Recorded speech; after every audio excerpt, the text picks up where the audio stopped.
The LA Clippers were looking to break their 6-game losing streak against a familiar foe, the Dallas Mavericks, and they would have one of the best performances of the season. Has Ty Lue finally figured out the formula for this team that we've been calling for all this time? Gonna be talking about it all on a finally victorious edition of Locked On Clippers. Locked On Clippers, your daily Los Angeles Clippers podcast, part of the Locked On Podcast Network, your team every day.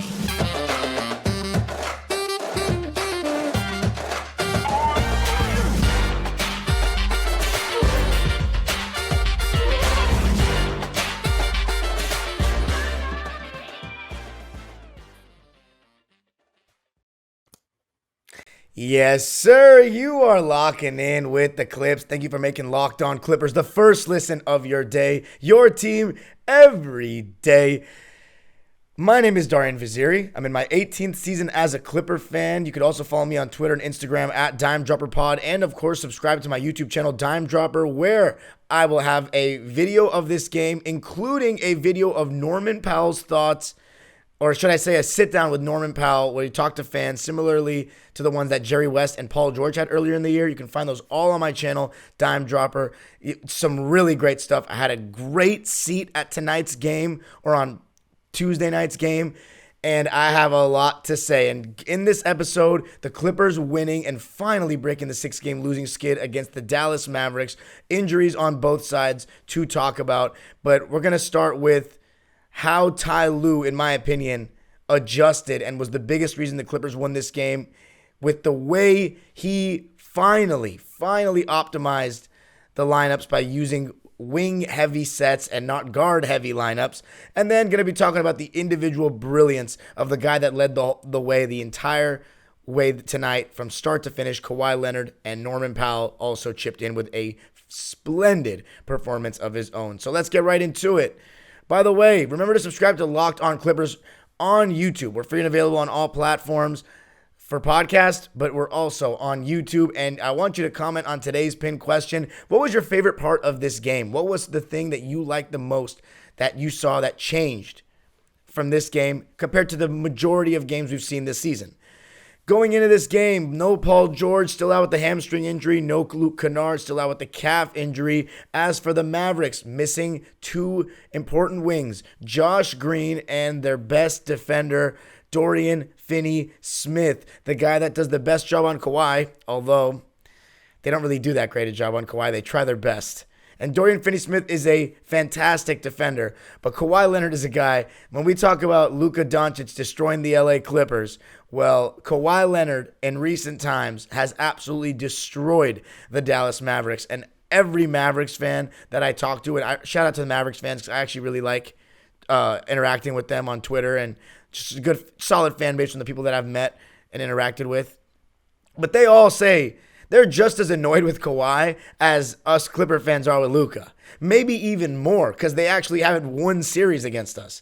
Kawhi Leonard, he just finds a way to get the best version of himself in these games against Dallas, but no Dorian Finney-Smith or Maxi Kleber. So I knew going into this game, I said it on Twitter yesterday, Kawhi Leonard needs to have 30 points and or draw a lot of double teams and get the Clippers open shots.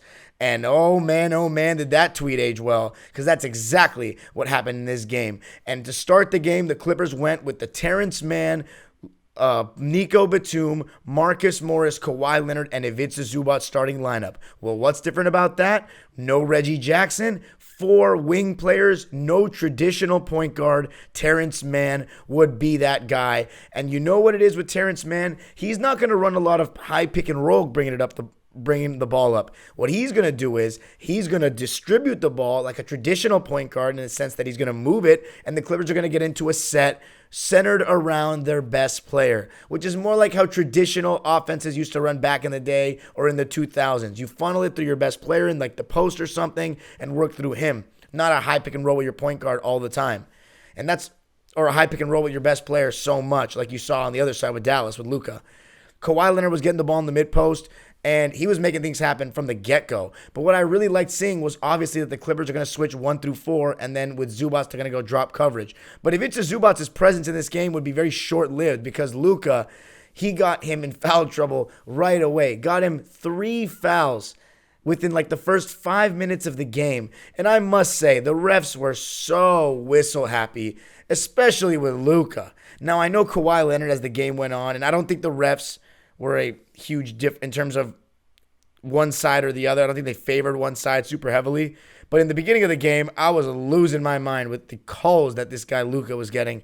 Every single little bump. And, I was sitting super close tonight, so I could see how much contact was being had or contact was being made and how much force it was. And Luka, he sells stuff so much. I actually really respect and like Luka. I have a lot of respect for him. But his complaining is ridiculous, and it was on full display in this game. As for the Clippers, though, and the defense, Ivica Zubac came out, and the first person that came off the bench, and I think this is the kind of signifier of why this game was so different. Usually the first person off the bench is like a Norman Powell, John Wall, Luke Kennard. Well, in this game, it was Robert Covington. And how long have we been calling for this guy?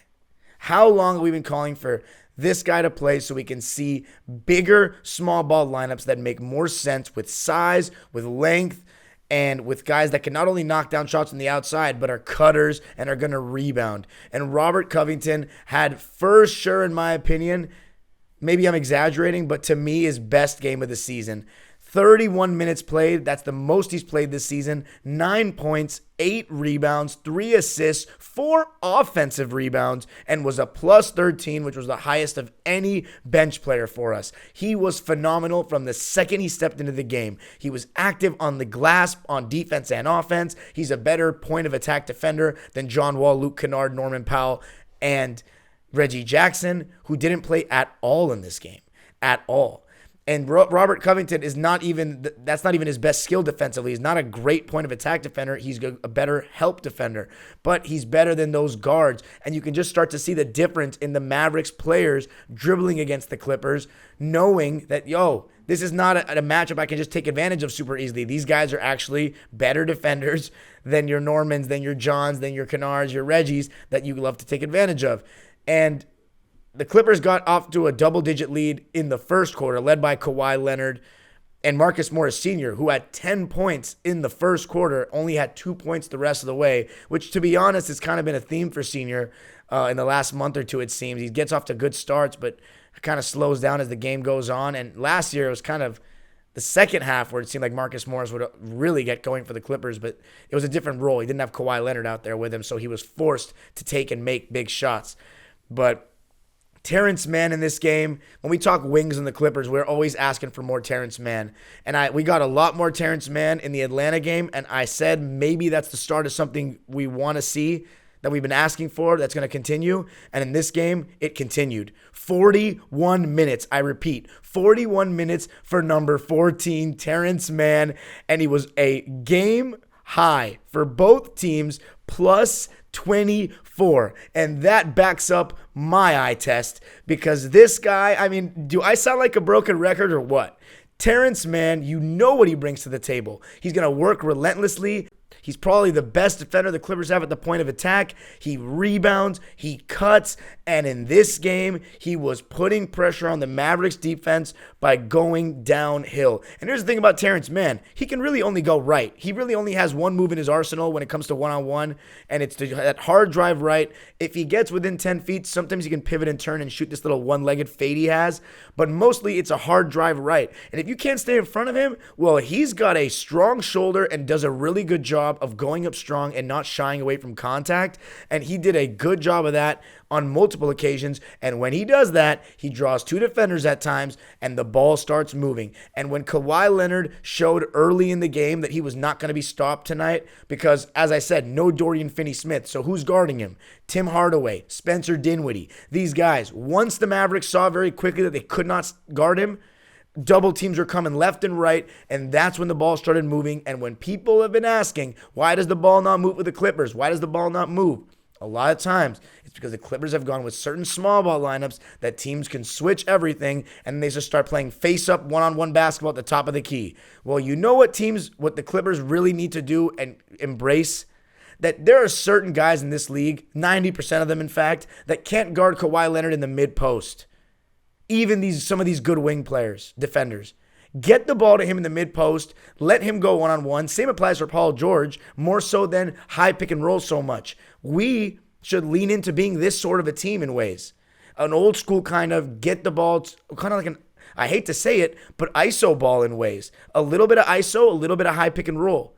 Because what I noticed is it's not even just straight isolation, get out of the way. There were some cross screens being set where Terrence Mann would come screen across the key for Kawhi to go flash to the left wing and get the ball. At least a little bit of movement before Kawhi gets the ball. And all of a sudden, doubles were coming left and right because they can't guard him from there.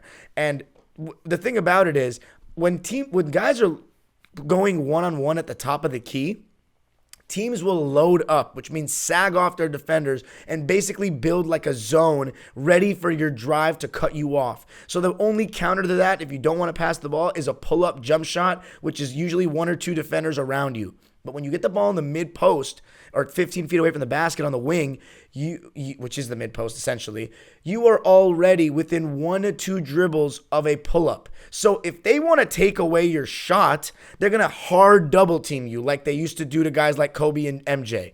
And that's going to get you meaning Kawhi, to swing the ball and put the Mavs defense in rotation. And a guy that really struggled, I noticed tonight, rotating and closing out, was Christian Wood. You heard a lot about his defensive deficiencies when he was signed by Dallas, and you saw a little bit of that in this game. And Norman Powell was somebody who was incredible. Was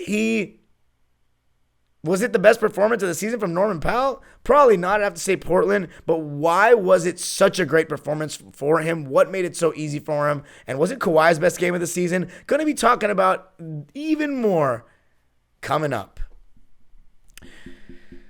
On Wednesday, only a couple of games on the schedule, surprisingly, because Wednesday usually is the most packed day for NBA basketball. But on Wednesday, I'm taking Giannis Antetokounmpo to score over 30 points and get 10 rebounds as well. I'm also going with Trae Young to get over 10 assists and Nikola Jokic to get a triple-double. And where am I doing that? I'm doing that on PrizePicks. It's your daily fantasy entry app where you don't gamble, you just make entries versus the PrizePicks projections. And here's how it works. You just pick 2 to 6 players and predict if they will score more or less than the projections on PrizePicks. You can win up to 25 times your money on any entry. And PrizePicks offers projections on any sport that you watch. That includes NBA, NFL, MLB, NHL, PGA, college football, men's college basketball, and more. Entries can be made in 60 seconds or less. It's that easy. Safe and fast withdrawals and currently operational in over 30 states and Canada. Download the PrizePicks app or go to prizepicks.com to sign up and play daily fantasy sports. First-time users can receive a 100% instant deposit match up to $100 with the promo code LOCKEDON. If you deposit $100, PrizePicks will give you $100. If you deposit $50, PrizePicks will give you $50. Don't forget to enter the promo code LOCKEDON and sign up for an instant deposit match up to $100. All right, let's keep talking about this game. Clippers winning it 113 to 101 to break their 6-game losing streak. And Kawhi Leonard and Norman Powell really, really led the way. You know, I talked about the wings. I'm going to talk even more so about Terrence Mann, Nico Batum, those kind of guys. But it really starts with the guys that were scoring the basketball so well. And Kawhi Leonard was that guy. As I said, started out the game well, moved without the ball well, was using off-ball screens to free himself up or to at least get the ball in areas closer to the basket, like the mid-range area, the wing, the mid-post, like I was just describing. And he was having a field day. But what I really loved is when they double-teamed him, which was a lot, Dallas. The Clippers did such a good job of moving the ball and also attacking closeouts. And somebody who I was pretty impressed with, who I'm critical of a lot when it comes to this, is Marcus Morris. I think that his lack of downhill ability and ability to get to the basket makes him a very two-dimensional scorer two-level scorer, with the 2 levels being mid-range and 3. Usually it's a guy that can at least hit threes and layups these days and not great in the mid-range, or back in the day, a guy that was great in the inside of the mid-range but wasn't much of a three-point shooter. He has the opposite. He's not really great around the rim in terms of how frequently he can get there, but he does hit in the mid-range and the three-point beyond the arc and in the mid-range area. And one thing I liked is when the Mavs were closing out on Marcus a couple of times where it was Christian Wood, I will say, which I don't know if that's more about Marcus Morris being more aggressive or Christian Wood closing out so poorly, but Marcus Morris stepped into some mid-ranges and he missed one. I remember him making one, but I really like that because attack closeouts. Attacking closeouts is huge. It gets the defense in rotation. Sometimes it'll get somebody to help where you can make an extra swing. Keep attacking closeouts, and somebody who did that better than anyone on this Clipper team, and in my opinion, he's the best player on the entire roster when it comes to attacking closeouts, that's Norman Powell. Terrence Mann is great at it too, but the thing about it is, and you would think John Wall, right? But the thing about Terrence Mann and John Wall, to varying degrees, is that their three-point shot is not fully respected yet. Whereas Norman Powell, he has had seasons where he shot 38% or more from three. So teams know he can shoot, and in this game, he was hitting threes as well. Second quarter, just totally exploding. And it's starting to become to the point where you look up at the Jumbotron or you look up at the scoreboard or box score if you're watching on TV, and he's got 10 points within 5 minutes or in the blink of an eye. And that reminds me of a certain number 23 with last name Williams, a certain number 11, last name Crawford that we've had in the past, or even, dare I say, a certain number 5 who I shall not name right now. But let's just put it this way. The Clippers are a breeding ground in recent history for sixth men.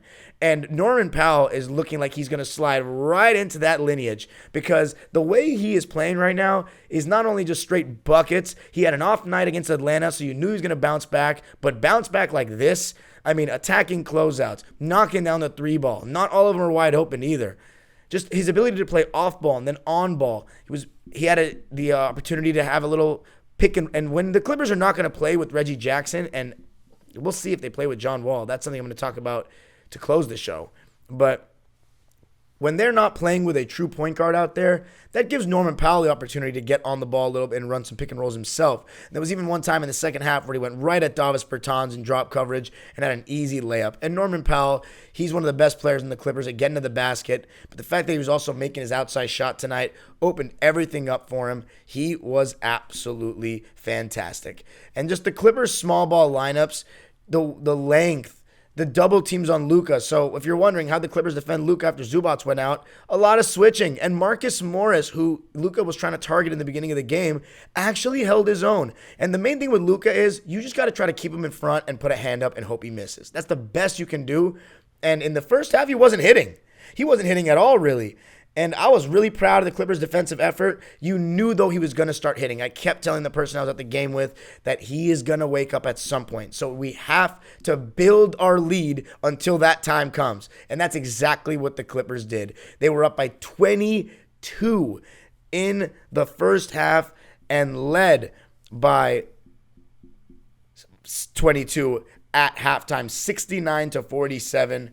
And they hit him with a flurry at the end. Kawhi Leonard, Norman Powell leading the charge. But Nico Batum was someone who, with the seat that I was given today, or on Tuesday night, Nico was so impressive.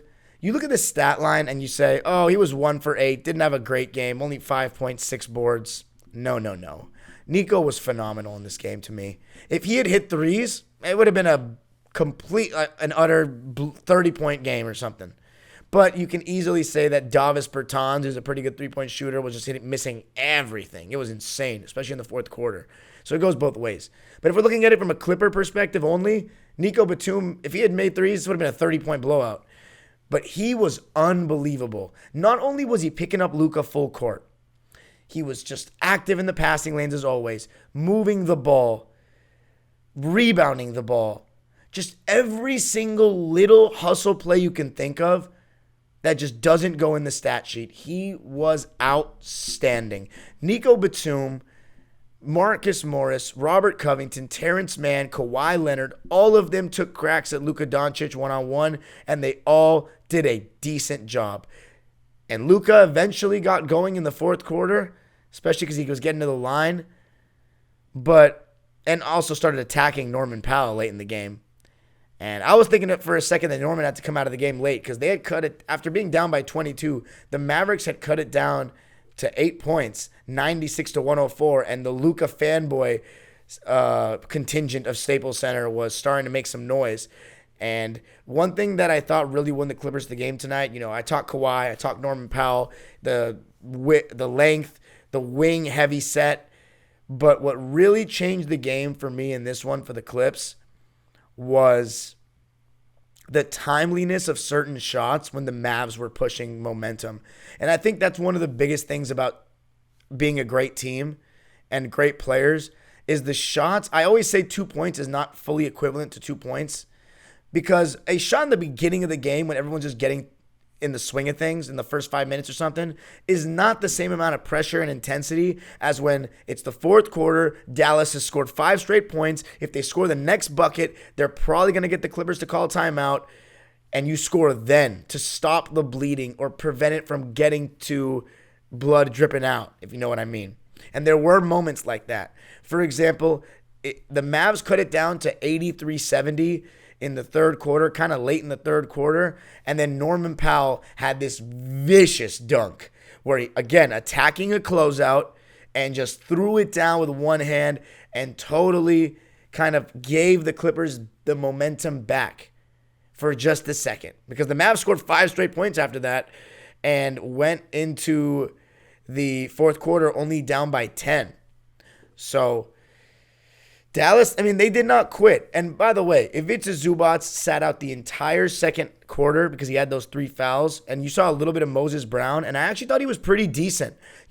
He actually hedged the screens in this game. Didn't do that deep drop coverage. He went out and met Spencer Dinwiddie or Luka at the 3-point line or where the screen was being set. The only problem is you can't let somebody get around you. And at times they were still getting around Moses. But help defense came, and the Clippers forced them to kick it out to a shooter, and the Mavs' three-point shooting was not very good in this game.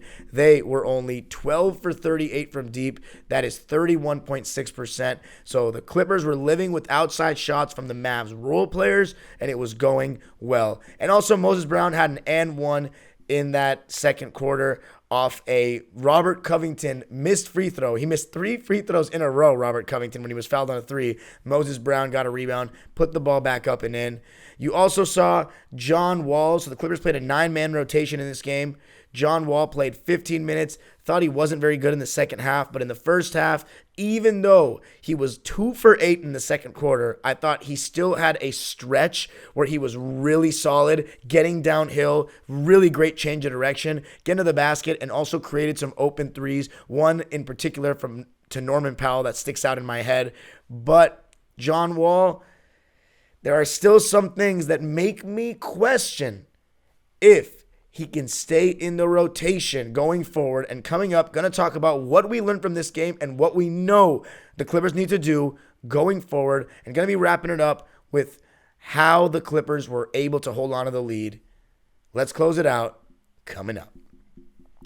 BetOnline is your number one source for sports betting info, news, stats, and analysis. And on Wednesday, the Sacramento Kings are a -9 against the league worst Houston Rockets, and I think that's honestly a bit generous to Houston. I would place your bets on the Kings to win by more than 9 points, and the money line is -415 for that. So go and place your bets on the Kings to light that beam on Wednesday night.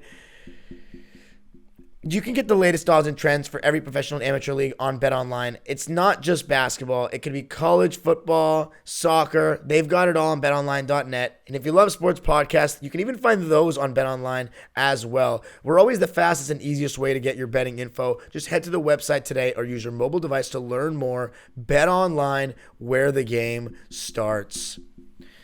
All right, the Clippers in this one, I'm just going to give you the quarter breakdown, led by 6 after 1, and a couple things that stuck out in that first quarter besides Zubac's 3 fouls, Marcus Morris's 10 points, and Rocco and Kawhi Leonard doing their thing. You saw the starting lineup play, besides Zubac, who came out of the game with foul trouble. You saw the rest of the starters play for a little while in that first quarter. And in the second quarter, the beginning of the second was the only stretch where Luka came out of the game. He played the entire second half before they ultimately waved the white flag with about a minute left.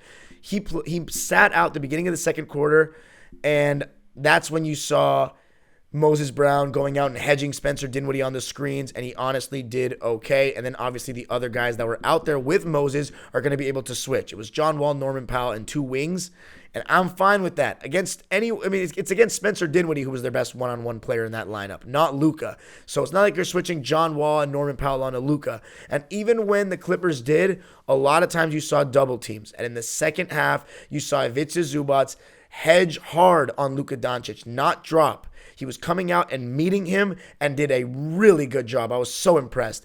Not letting him turn the corner. It was really good. It was forcing Luka to make a pass. And mind you, Luka still makes the right pass 90% of the time. He was still finding guys for a ton of open shots, and they just weren't hitting. But that's what you have to give up. That's just what you're going to have to give up. He's a one-man shot creator for the entire team throughout the course of an entire game. He is just that good.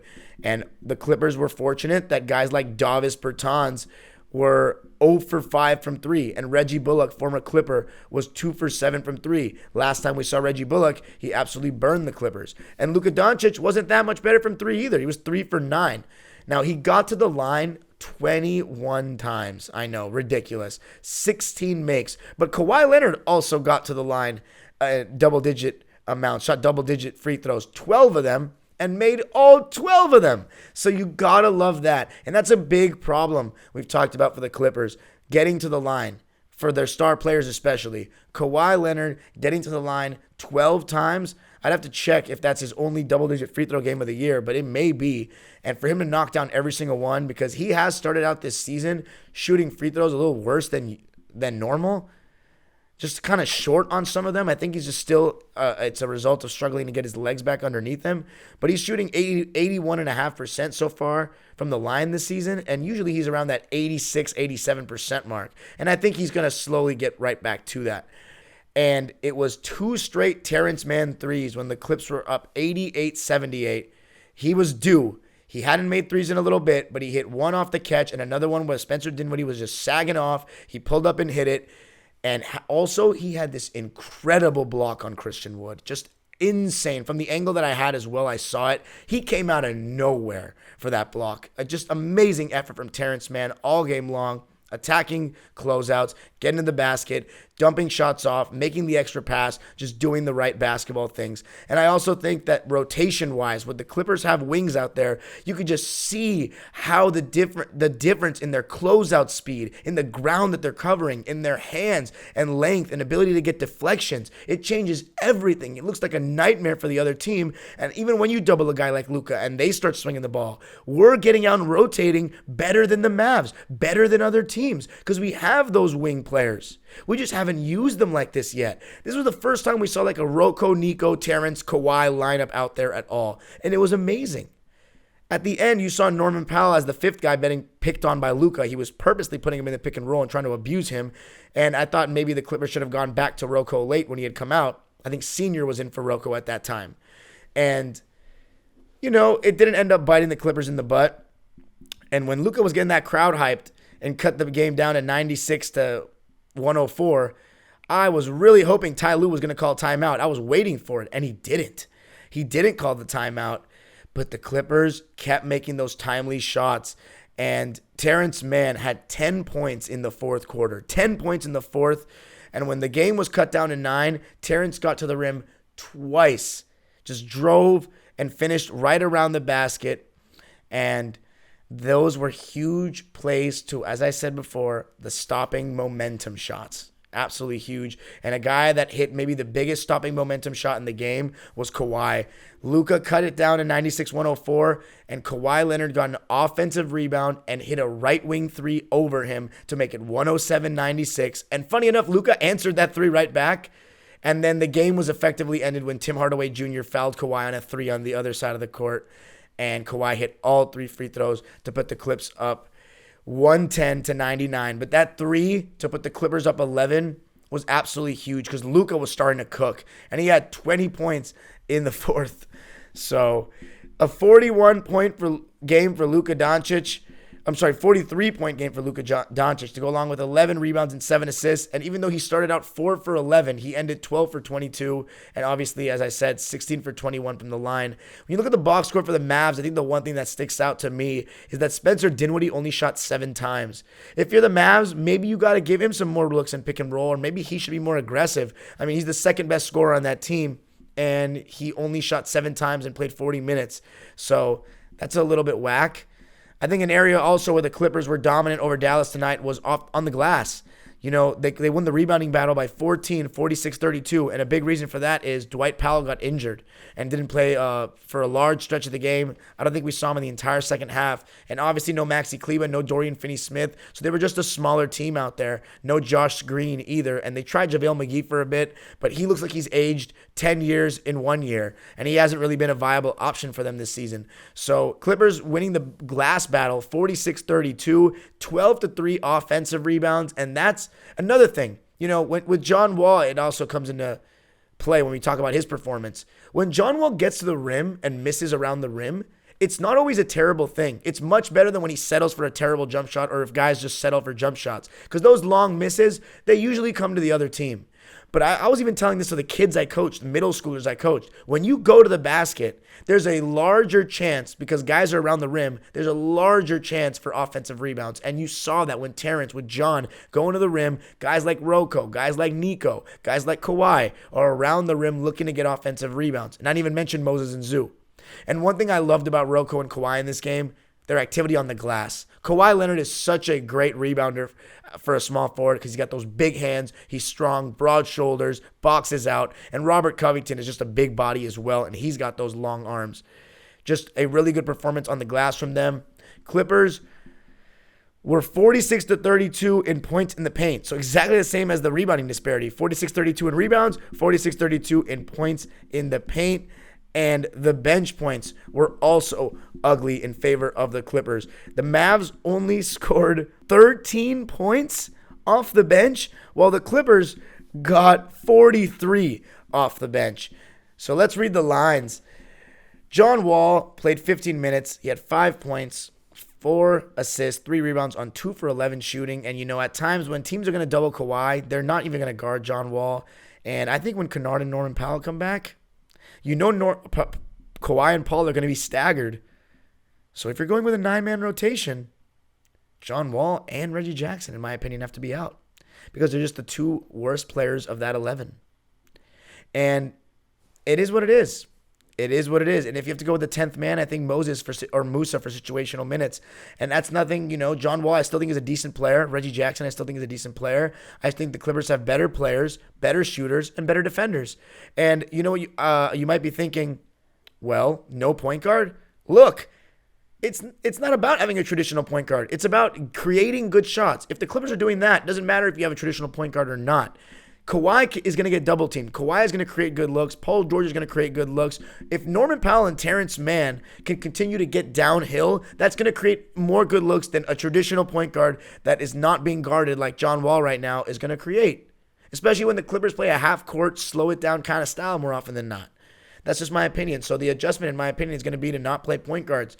But I will say, Joey Lynn, for the Sports Illustrated Now, Clipper beat writer, asked Ty Lue after the game about the Clippers going away from both their traditional point guards because they've already gone away from one. And Ty Lue said, quote, "I prefer to keep one of them in. I was a point guard, so I got a soft spot for point guards. I know y'all love wings," end quote.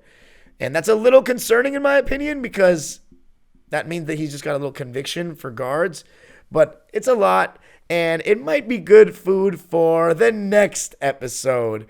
But Kawhi Leonard, 33 points, 9 rebounds, 4 assists, 4 steals. Elite on both ends of the floor. He shot 75% from the field tonight, 9 for 12 in 36 minutes. So the minutes are going up. 3 for 5 from deep. So he's starting to get his legs underneath him from 3. That was an area in which he struggled earlier in the year, and it's going now. And 12 for 12 from the line. Marcus Morris had 12 points on 5 for 12 shooting. Terrence Mann had 12 points on 5 for 12 shooting as well.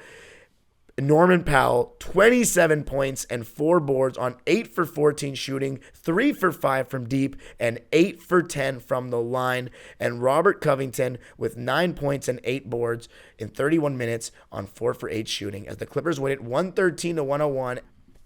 And I was happy to see that fire from the Clippers. We know the formula, guys. I've been saying it for weeks. I don't want to sound like some guru that knows everything, but it's been very obvious that the Clippers need to lean into this wing-heavy concept. It makes a huge difference. You see all the effects. Kawhi Leonard being Kawhi Leonard takes the Clippers to a whole nother level. They should play more out of him in the mid-post instead of a high pick-and-roll style like other teams in the league, because that's their strength. Next game is going to be an even bigger test. Denver Nuggets, after getting destroyed by them in the altitude last week. Let's see how the boys respond. Remember, you can follow me on Twitter and Instagram at DimeDropperPod. And, of course, subscribe to my YouTube channel where a vlog of this game will be up. It was amazing. I had great seats and a video of Norman Powell talking about a lot of things. Probably going to be the subject of Thursday's Locked On Clippers. Remember to comment on today's pinned question. What was your favorite thing that you saw in this game? Something that was different than what we've seen throughout the course of this season. Let me know. The age-old proverb continues. Go Clippers.